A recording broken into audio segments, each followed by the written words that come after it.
Morning. It is. My question was, what's something that keeps you focused that we can try when our emotions lead us astray from our path? Your emotions never lead you away from your path. Your emotions aren't leading you astray. Your emotions are just indicating whether you are astray or not. So by the time you have the emotion, you're astray. And the stronger the emotion is, the more astray you are. And by then, we love you so much, it's too late. Because you're already astray. So what do you do about it? Take a nap, wake up, and do something different next time.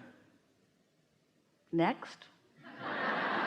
Completely not satisfying, but it helps to know your emotions aren't causing anything, they're indicating something. It's like the gas gauge in your car. So it's on empty. You don't put a happy face sticker over it because you don't want to see that. It's so annoying not to have it pointed over there at empty. I'll just cover that up. Well, it's there for a reason. It's easier to deal with the empty gauge than it is sitting off on the highway with no fuel in your vehicle. So it's the same sort of thing. So ask your question again, and let's get right to what you're talking about. How can I stay focused on being positive so that I can follow my path? How can I utilize my guidance system so that I catch my vibrations in the earlier stages when they're easier to direct? Catch it early. Understanding what you've understood here today will really help. It's not that you're thinking wrong, it's that you have beliefs that don't serve you, that you've picked up along your way. You see, this is true of everyone all the time. It's true of every one of you, and this will always be true of you. So this is something really worth paying attention to here for a moment. Because you are always expanding. Ooh, that's so wonderful. Because you're always becoming more, there will always be an existing now that will be challenging the new. Now is always going to challenge the new. No matter how good now is, it still challenges the new. Think about something really good, boring.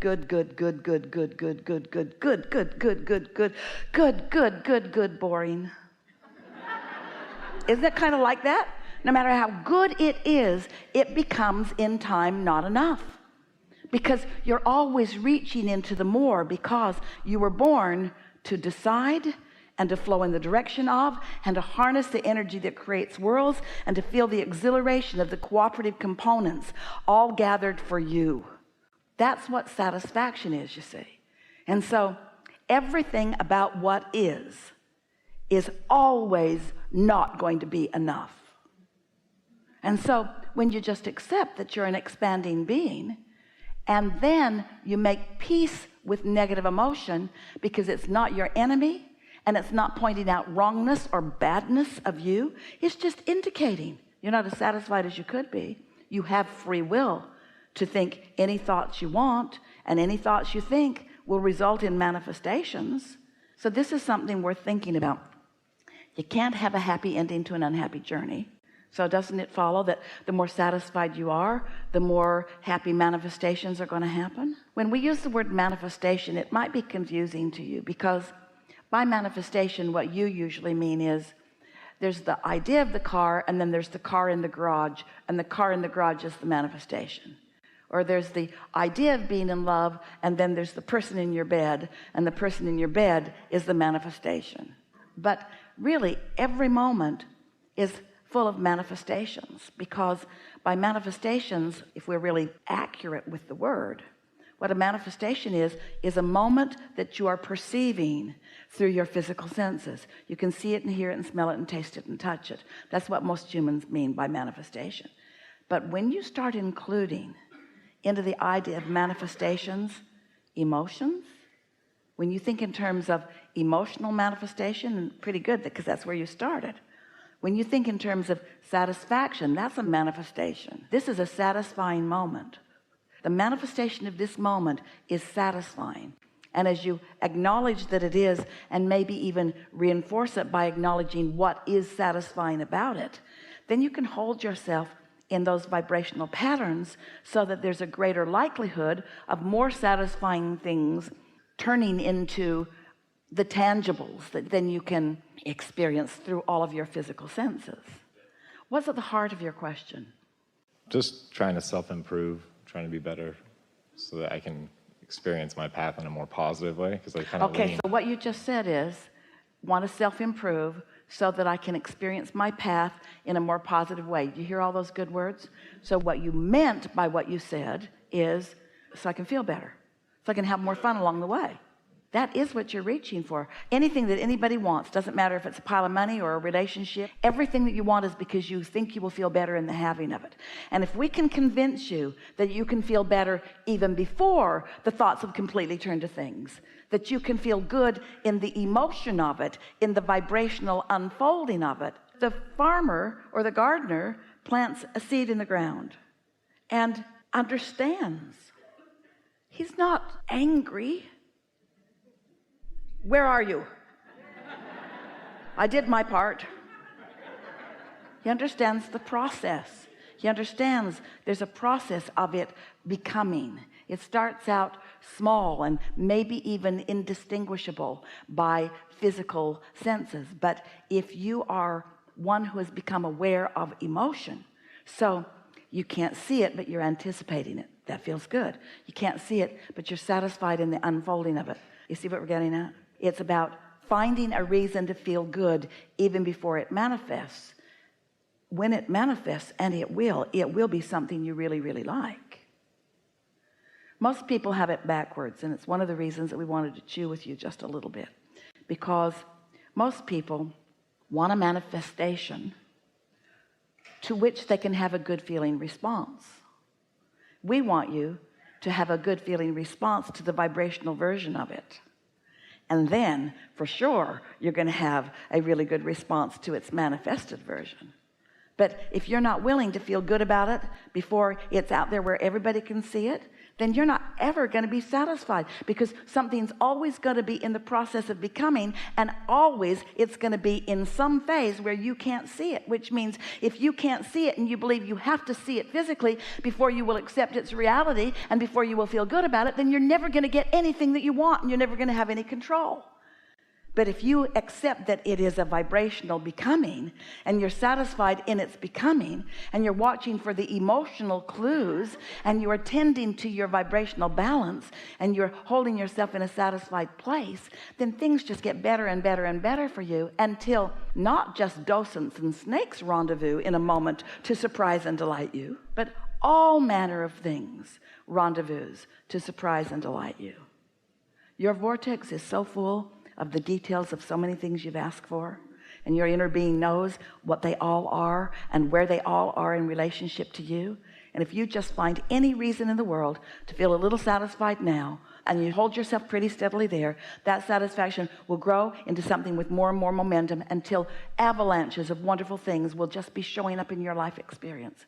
And others will be watching you who don't understand the process, and they will claim injustice or unfairness or luckiness. How come all the good stuff comes to you? And you say, first of all of it isn't coming to me, just my fair share. And my fair share just includes everything I want. And when I get something that I want, it in no way detracts from what anybody else wants, because we all have our individual vibrational vortex piles. My vibrational pile doesn't affect yours. So I've created this magnificent vibrational reality, and through satisfaction I make my way into it turning into things that thrill me. But I'm thrilled even before they turn into the things. That's the key. Wayne Dyer wrote a book with such a great title. Esther didn't read the book. We encourage her not to read books. She can read, but and the title of the book is You'll See It When You Believe It. Most people say, well, I'll believe that when I see it. I'll believe it when I see it. Too late. By the time you see it, it's already formed. It's already whatever it is you've created it to be. And a lot of the time, it's not all that pleasing to you.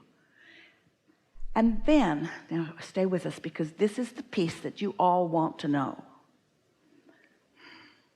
When you look at things as they have manifested, and you pronounce them as real or true, The more you look at them, the more you practice the vibration of them, and the more that vibration becomes a part of your point of attraction. And then it just keeps repeating itself and repeating itself and repeating itself into your experience until you proclaim it as really, really true. And that's what a belief is. You have so many beliefs that are in your way because you have new desires that these beliefs are blocking, and these beliefs, they're not even real. You just keep repeating them and keeping them active in your vibration. If we could convince you that your now reality and your immediate future and what's coming next and next and next is about the mix of vibration that you've got going on, and that most people offer most of their vibration based upon what they are observing. So if what you're observing is wonderful, then more wonderful things are coming to you. But if what you are observing is awful, then more awful things are coming to you. And if you're like most humans who've trained yourself and been trained by others to be really objective, to weigh the pros and the cons and the pluses and the minuses, then you're looking at all of it and you're talking about all of it, then you've got this mixed bag coming to you and you feel out of control. And in most cases then you say, oh, it's karma, or it was luck, or it's God blessing me or cursing me. And it's not any of that. It's your point of attraction based upon what you've got going on vibrationally, based upon what you're thinking, over which most of you have no control but could. You could have control of what you're thinking if you would start with, is it satisfying or not? But if you wait until, is it love or is it hate, it's out of control. You don't have control at that phase. You're at the bottom of the hill and the car's mowing you down. Helpful? Yes, absolutely. Thank you. Something more? No, thank you. Really good.